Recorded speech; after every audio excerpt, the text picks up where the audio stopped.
ते स्वतः आणि ते जवळीक साधणारे लोक याच्यावर उत्तर देऊ शकतील, मी नेणार नाही. त्याने आम्ही एकत्र आहोत, तर आम्ही काही एकमेकांचे विरोधी पक्ष नाही आहोत. छगन भुजबळ भाजपची जवळीकता वाढतीये त्यांची, ते पण ओबीसी नेते आहेत, तुम्ही पण ओबीसी नेते आहात, कसं असं तुम्ही म्हणलंच नाही पाहिजे कोणत्या नेत्याला की तुम्ही ओबीसी आहेत, तुम्ही मराठा आहेत, तुम्ही अमुक आहेत, असं नाही म्हणलं पाहिजे. नेता नेता असतो आणि तो सगळ्या समाजाला सांभाळत असतो.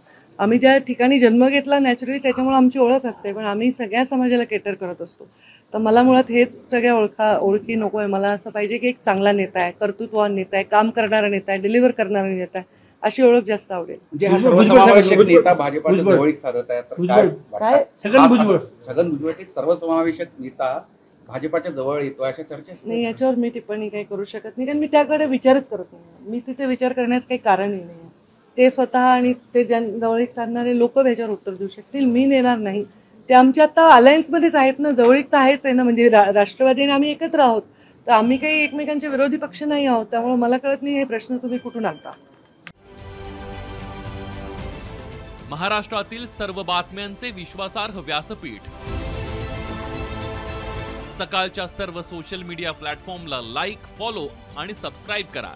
तसंच सर्व नोटिफिकेशनसाठी बेल आयकॉन प्रेस करायला विसरू नका.